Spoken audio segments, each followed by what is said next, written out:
जंगल में हर दिन धूप खिली रहती थी और चिड़ियों की चहचहाहट से वातावरण गूंजता रहता था।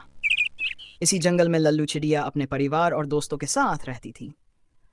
लल्लू नटखट और मस्तीखोर थी, लेकिन एक दिन जंगल का यह चहकता सितारा अचानक बीमार पड़ गया। लल्लू की तबीयत खराब। सुबह सुबह लल्लू अपने घोंसले में बैठी थी। वह ना चहचहा रही थी, ना उड़ रही थी। उसके दोस्तों बुलबुल, तोता और मैना ने उसे देखा तो पूछा, लल्लू, क्या हुआ? तुम इतनी उदास क्यों हो? लल्लू ने कमज़ोर आवाज़ में कहा, मुझे बहुत कमज़ोरी लग रही है। शायद मैंने कल ज़्यादा पके हुए आम खा लिए थे। मैना ने चिंतित होकर कहा, लल्लू, तुम्हें आराम करना चाहिए।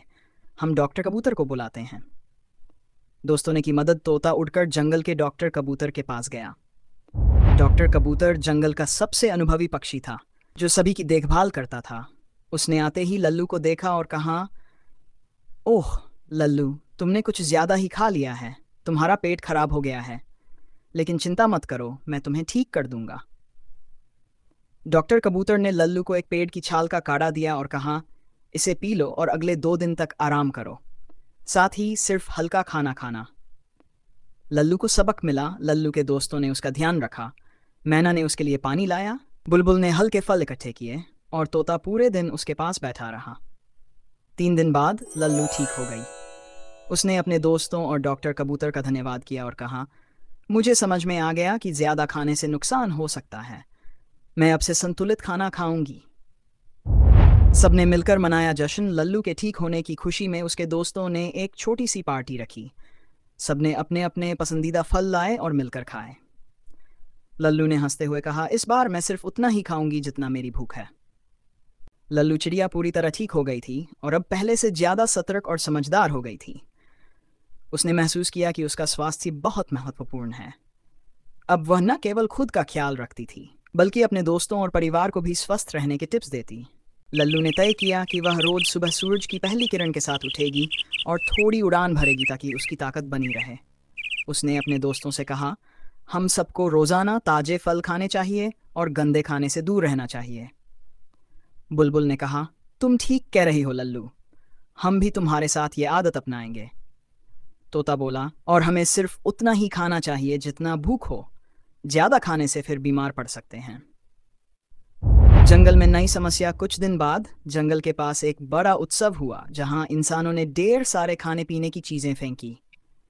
कई पक्षी उन खाने की चीज़ों पर टूट पड़े। लल्लू और उसके दोस्तों ने भी वह देखा, लेकिन लल्लू ने उन्हें रोका और कहा, दोस्तों, यह खाना हमारे लिए सुरक्षित नहीं है। इंसानों का खाना हमारे शरीर को नुकसान पहुंचा सकता है। हमें सिर्फ प्राकृतिक और ताजे फल ही खाने चाहिए। कई पक्षियों ने लल्लू की बात मानी, लेकिन कुछ ने नहीं। जो पक्षी इंसानों का खाना खा गए, वे अगले दिन बीमार हो गए। लल्लू ने उनकी मदद के लिए डॉक्टर कबूतर को बुलाया। डॉक्टर कबूतर ने कहा, लल्लू, तुमने जो कहा था वह सही था। ये जंक फूड पक्षियों के लिए जहरीला हो सकता है। तुम्हारी समझदारी ने कई पक्षियों को बचा लिया। जंगल के सारे पक्षी लल्लू के पास आए और कहा, लल्लू, तुम हमारी नटखट दोस्त हो, लेकिन अब हम तुम्हें हमारी समझदार नेता भी मानते हैं। तुम्हारी सलाह ने हमें बड़ी मुश्किल से बचा लिया। लल्लू ने मुस्कुराते हुए कहा, मैंने तो बस वही किया जो सही था। अब से हम सब मिलकर एक दूसरे का ख्याल रखेंगे। नई जिम्मेदारी। उस दिन से लल्लू चिड़िया ने जंगल के पक्षियों के लिए एक छोटा सा पक्षी क्लब बनाया।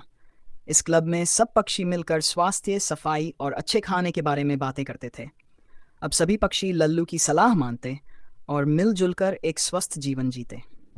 सही खान पान और स्वास्थ्य का ध्यान रखना ज़रूरी है। जब हम समझदारी से काम करते हैं तो दूसरों की भी मदद कर सकते हैं। दोस्तों और परिवार का सहारा बनना सबसे बड़ा गुण है।